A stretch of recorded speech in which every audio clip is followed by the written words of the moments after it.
found histone, non-histone protein, they are like 3.1 GB size is there. So if you identify, so certain technique must be there through which you. Doctor आती हैं मेरे साथ इस समय और zoology department university of Jammu में इस समय 7 दिन की वर्कशॉप चल रही है। क्या कुछ पर्पज़ है जानने की कोशिश करेंगे। मैं यही जानना चाहूँगा कौन सी वर्कशॉप चल रही है और क्या पर्पज़ है इस वर्कशॉप। ये 7 डे वर्कशॉप है। AAS that is atomic absorption spectroscopy और PCR टेक्निक्स की वर्कशॉप है। 7 डेज़ के लिए है और यहाँ पे 80% participants from the other states के।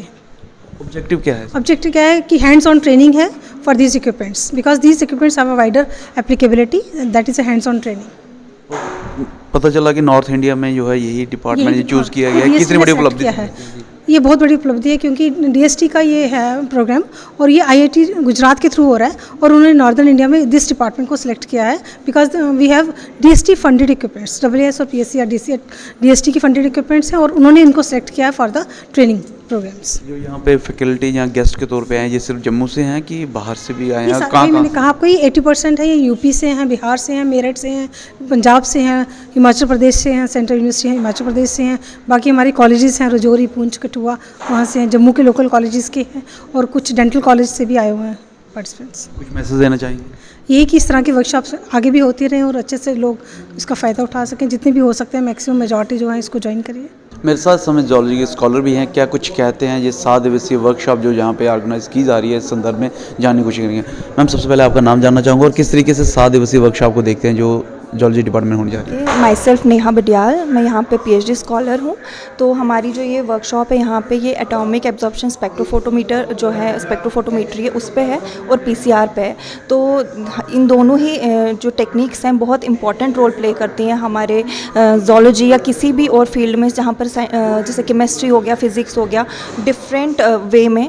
तो जैसे अगर हम जूलॉजी की बात करें तो यहाँ पर मैं पर्टिकुलरली इस पर काम कर रही हूँ। तो AAS में हम डिफरेंट एलिमेंट्स या मेटल्स को डिटेक्ट करते हैं इन डिफरेंट सैंपल्स, चाहे वो फिश मतलब टिश्यू हो गया या वाटर सैंपल हो गया डिफरेंट सॉल्यूशंस में। तो एक तरह का हमें ये लेवल मतलब पता चलता है कि कंटामिनेशन कितनी है या उस सॉल्यूशन में कितना वो मेटल प्रेजेंट है। तो हम उसको डिफरेंट वे में एनालाइज करके हम उसके डिफरेंट मतलब अगर एक वाटर बॉडी में हम डिटेक्ट कर रहे हैं कि मेटल किस लेवल का प्रेजेंट है तो हम बता सकते हैं कि एक वाटर बॉडी कितनी पोल्यूटेड है नहीं है। उसी तरीके से एक फ़िश में अगर हम देखते हैं कि फ़िश एक इम्पॉर्टेंट है हमारी फूड चेन में, एक इम्पॉर्टेंट रोल प्ले करती है। तो बाई मतलब एनालाइजिंग दैट, तो अगर जैसे कि आप देखते हैं कि तवी अगर हमारी वाटर बॉडी है या बसंतर पर्टिकुलरली मैंने उस पर काम किया है तो वहाँ पर मैंने फ़िशेज़ पे काम किया तो उनमें मेटल्स की कितनी कंटेमिनेशन है। तो इस तरीके से लोग वो कंज्यूम करते हैं तो बहुत सारी डिजीज़ जो है by consuming that fish infect करते हैं लोगों को, तो वो भी हमें पता चल जाता है। तो इस तरीके से डिफरेंट फार्मास्यूटिकल्स या डिफरेंट इंडस्ट्रीज़ हैं तो हर जगह जो है इसका अपना एक रोल है। जहाँ तक मैं समझ पाया हूँ आप पोल्यूशन के ऊपर और उस पोल्यूशन के ज़रिए आप आदमी किस तरीके से बीमार हो रहा है उसके ऊपर, तो ये वर्कशॉप ज़रूर कहीं ना कहीं इस चीज़ के ऊपर लाइट थ्रो करेगी। यस सर, मतलब आप ये देख लीजिए कि अगर हम वाटर से स्टार्ट करते हैं तो वाटर भी हम लोग कंज्यूम करते हैं। इस तरीके से डिफरेंट फूड चेन में डिफरेंट ऑर्गेनिजम्स आते हैं तो वो स्टेप बाय स्टेप जैसे वाटर से अगर कोई ऑर्गेनिज्म कंज्यूम कर रहा है तो उस ऑर्गेनिज्म को एक फ़िश कंज्यूम करी और फिश को डायरेक्टली इनडायरेक्टली इंसान कंज्यूम कर रहा है। तो कहीं ना कहीं अगर हमें ये पता चलता है कि वो फ़िश खाने लायक है या नहीं है तो उस तरीके से हम बहुत सारी चीज़ों को कंट्रोल कर सकते हैं। ये जो वर्कशॉप है ये इन सारी रिसर्च के ऊपर हेल्पफुल कर रहेगी। ये सर बिल्कुल, ये बहुत ज़्यादा हेल्पफुल है। मतलब अभी तो है ही और विद टाइम अगर हम देखे जाएँ छोटे लेवल से लेकर एक बड़े लेवल तक ये बहुत ही एक इंपॉर्टेंट रोल प्ले करती है। अच्छा, वाटर पोल्यूशन में बात कर रहे थे, तवी का बसंतर का जिक्र किया। हम देखते हैं लोग अक्सर वहाँ पे गंद फेंक देते हैं, पुल के ऊपर चल के जो है फेंक देते हैं, वो पोल्यूटेड करते हैं। और अगर जहाँ तक मैं समझ पाया हूँ इस वर्कशॉप से वो पोल्यूशन जो है वो दोबारा इंसान ही कंज्यूम कर रहा है, पोल्यूट भी इंसान कर रहा है और कंज्यूम भी कर रहा है और वो वापस हमारे पास ही आ रही है। कहीं ना कहीं आप देखिए आजकल पानी की वजह से कितनी ज़्यादा बीमारियां फैल रही होती हैं, वो कहीं ना कहीं हम ही रिस्पॉन्सिबल है, हम ही एक वाटर बॉडी को पोल्यूट कर रहे हैं। और उसके साथ साथ कितनी सारी आप फिशेज़ देखेंगे, जैसे कि मैं काम करती थी जहाँ पर वहाँ पर भी जैसे इंडस्ट्रियल वेस्ट हो गया वो भी इफेक्ट करता है वहाँ का ऑर्गेनिज्म को, पानी को, और कहीं ना कहीं हम डायरेक्टली इनडायरेक्टली वो पानी कंज्यूम कर रहे हैं, वो ऑर्गेनिज्म फिशेज़ कंज्यूम कर रहे हैं, तो वो हमारी हेल्थ को कितना ज़्यादा इम्पैक्ट कर रही है तो वो आप देख ही रहे हैं। मैसेज देना चाहेंगे?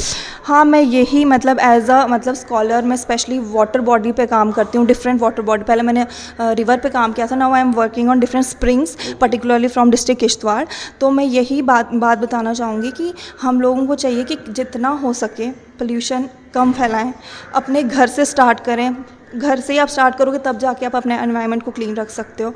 तो छोटे छोटे मतलब अपने मतलब योगदान से कोशिश करें कि कम से कम मतलब पोल्यूशन फैलाएं। और जो हम पॉलीथीन्स वगैरह ये सब स्पेशली तवी में अगर हम देखें तो लोग कुछ भी होता है तो वहाँ जाके वो फेंक के आ जाते हैं, वो चीज़ें ना करें। हाँ, कुछ चीज़ें होती हैं जो बायोडिग्रेड हो जाती हैं, उन चीज़ों को चलो फिर भी वो नेचर ने वैसा रखा हुआ है कि विद टाइम वो हो जाते हैं उसमें डिज़ोल्व। बट कुछ चीज़ें जैसे प्लास्टिक अगर हम डाल रहे हैं तो आज ऐसा टाइम है कि माइक्रो प्लास्टिक करके भी पोल्यूशन है जो बहुत ज़्यादा फैल रहा है। तो यहाँ पर अभी उसकी स्टडी ऐसा उतनी हुई नहीं है, बट कहीं ना कहीं हम लोग ही एक मतलब रोल मॉडल मतलब काम कर सकते हैं इस चीज़ को मतलब कंट्रोल करने के लिए। तो आप देख सकते हैं कि पोल्यूशन को लेके जिस प्रकार की वर्कशॉप यहाँ पे की जा रही है, हालांकि वर्कशॉप किसी और संदर्भ में है, लेकिन जो इसका रिसर्च थीम एरिया है वो पोल्यूशन को लेके है, किस प्रकार से वाटर बॉडीज़ जो है पोल्यूटेड हो रही हैं, उसका डायरेक्ट असर जो है इंसान पे पड़ रहा है। तो आपसे भी अनुरोध रहेगा कि वाटर बॉडीज़ को पोल्यूटेड ना करें। और इस प्रकार की रिसर्च जो की जा रही है, हालांकि एकेडमिकली की जा रही है, लेकिन एकेडमिक रिसर्च भी आम आदमी की लाइफस्टाइल को मद्देनज़र रख के की जा रही है कि वो किस तरीके से अपने आप को दुरुस्त और तंदुरुस्त रख सके। तो आपसे भी अनुरोध रहेगा कि आप भी वाटर बॉडीज़ को पोल्यूटेड ना करें। और जो एकेडमिकली इस चीज़ को रिसर्च कर ही रहे हैं, हालांकि इनका योगदान काफ़ी बड़ा है। और बड़ी बात यह है कि नॉर्थ इंडिया में ये जो आज का 7 दिन का सेमिनार शुरू हुआ है, ये सिर्फ जूलॉजी डिपार्टमेंट यूनिवर्सिटी जम्मू में होने जा रहा है, ये भी एक बड़ी उपलब्धि है। बहरहाल आप क्या सोचते हैं वाटर बॉडी के पोल्यूशन के बारे में, हमें कमेंट सेक्शन में कमेंट करके ज़रूर बताइएगा।